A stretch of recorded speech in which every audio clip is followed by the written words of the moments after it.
mannerisms, you already know the show is, man. Chat, you listen. Mega churches. I have my hands in the praying position. Mega churches.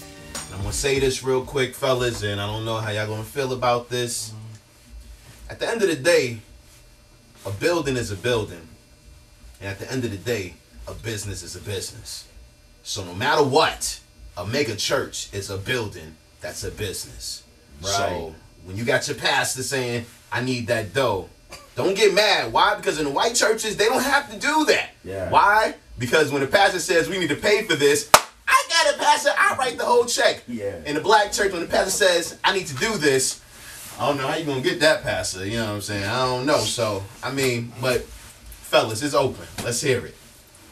Well, my first thing now, when I hear mega church, we were talking about this earlier, I just think of, it was told me it's called the health and wealth gospel. And that's where I think is wrong. I think for the past 10 years, you've seen a big trend of people thinking that you have to get saved so you can get paid. Yeah. You know, so like I give my life to Jesus and all my finances went up. My life was turned around. And that's not what the gospel is about. The gospel, I believe, is about love. It's about relationships. It's about building your family. It's about becoming one. Everybody moving forward, bettering yourself as a person. And so it's just crazy now with the mega churches. Now, one thing I do want to say, I get off topic. Now, this is real. I didn't know I'd be talking about this today. For real. I just, in the past week, I'm 6 for 6. I'm a PK preacher's son. I stopped going to church, but I started going. I'm 6 for 6. The past 6 Sundays, I've gone to church. Okay. I went last week. Something now. I'm gonna be even more honest. I'm not married. I'm living with someone. I have a 20-year-old. She has a 19-year-old. He's in the Air Force. She has a 10-year-old. I'm saying putting my business out there. We're living together. We went to this church. We've been going to church for the past year or so, off and on. We decided it was time to join the church. And by this, what I mean joining the church now is, besides for me just coming to the service, I wanted to actually start to build personal relationships with people in the church. Get into the church. I'm also going on record as saying is I feel like I just turned 39 yesterday. This is something that I had never done. What's up, dude? Just bear with me as I'm on my journey. Yeah. I turned 39, so I'm maturing. And I felt like, as we're in the entertainment business, I always felt like I was networking and meeting people, you know, for entertainment or businesses or this or whatever, but I never actually had been in a church where now I want to build with people who are Christian. Yeah. Getting to know them knowing me. But not to cut you off on that Christian part, because I had an aunt that's the biggest Christian she claimed to be. They taught you how to man, you don't teach people to speak in tongues. I'm real with this. You don't teach people to speak in tongues. If the Holy Spirit hits you, it hits you. It comes out how it comes out. Yeah. You don't always keep on telling everybody we got a building fund this week. We got a food can drive and you taking in all this money and fancifying these churches and not doing nothing for the community. One, because it's still the community is what keeps your church going. Mm-hmm. You know what I mean? True. And you bling out bigger than rappers. Right. You know, your car right in front of the church. Right.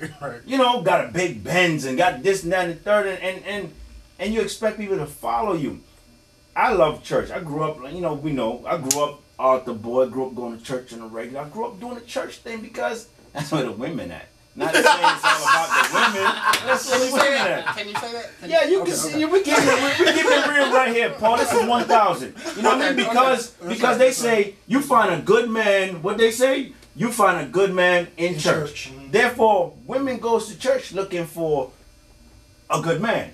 And it's sad that they're not going to church to hear the word no more. Nobody goes to church to hear the word no more, B. It's another club. It's like a ritual. It's another club. Let's get right. And they come, they walk, and you right there.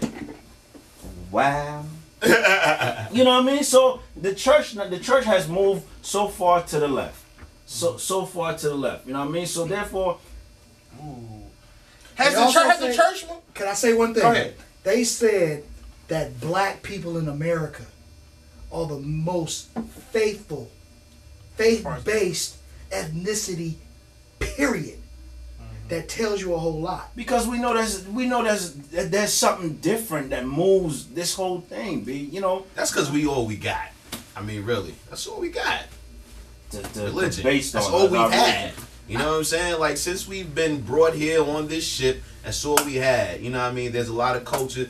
White people, they bring down that idea of money. You know what I'm saying? And not so much money as being wealth, but money as being the thing that's going to thrive and make your family get bigger. With us, it's religion. You know what I'm saying? Religion brings us together. Girl, I don't care what you do, but make sure that you're there on Sunday with your grandmama, with your mama. Yeah, you know what I'm saying? Yeah. Like, that's what we've done. Go ahead, you know? what you gotta say first? But what was our first religion? It wasn't Christianity, it was voodoo. Yeah. I'm an island boy. I tell you straight. Tell you straight. A lot of people don't understand. I used to tell people, you mess with me, I'm gonna call my grandmama for you. Yeah, I had you walking on the streets backwards. Real talk. Because it was a religion. It was a religion. That was our first religion as a people. Voodoo. And stuff has manifested into this, to that. There's all types of religion. There's all types of beliefs. There's all types of everything. You even see them praying to an elephant with 8 arms. What the fuck is that? I bet you if we started a church right now, we'd be paid. Cut the check. You heard it first right here at Paragon. We about to start a church in no the back. taxes. Hey, just for the record, I have nothing to do with that. Just for the record. I do have one thing I want to bring up real quick onto my story. We went to join the church. Yeah. And a week later, we actually got a phone call from the church that we really wanted to join, and they told us that we couldn't. Our membership would be denied because we were living in sin.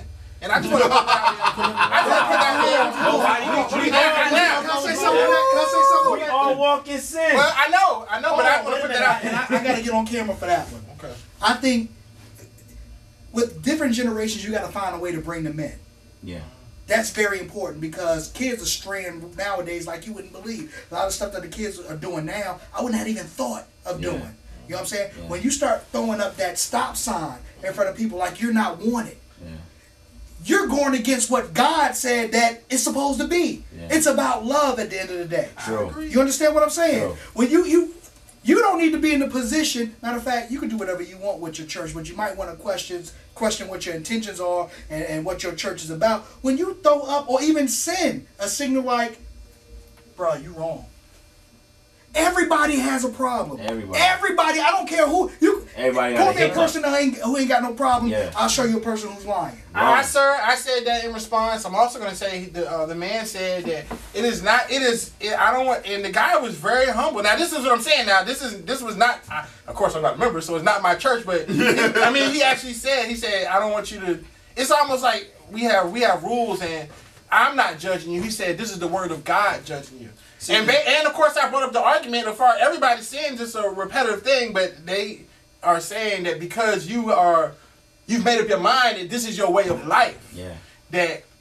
And that's another thing I got to bring up too. They're saying they still want us to come to church. And they didn't say this. And they'll still take my money. But they didn't say that. They didn't say that. But I'm saying that. But they are saying they didn't say, well, no, you don't come to church. It's almost like you can still be on the fellowship board. You can do whatever you want to do. But as far as membership, if you're in that situation, until you get that situation rectified, you cannot be a member. And this is why Christianity among black folks is on a downward spiral. You know what I'm saying? Not even Christianity, but just having certain beliefs. Because one thing that the black church does, whether you are a firm believer or you're not a believer, what it does is set certain things inside of you. You know what I'm saying? Don't do this. Don't do that. Be this type of person. Don't be that type of person. You know what I'm saying? Gives it morals. Exactly. Gives those real moral basis. But when you're pushing people away for things that you can read on TV, let he who has not sinned throw the first stone. When you do things like that, you're messing it up the whole experience. Somebody tell me this. Why we got more black churches than we do things to help the kids or families or mothers out there, single parents, and all that. That's what kills me. Like, you'll have a big mega church on the corner, but then around the whole neighborhood is jacked up. They supposed to be helping. I don't understand that. They supposed to be helping. We're going to help y'all some more mannerisms when we get back. You already know what it is.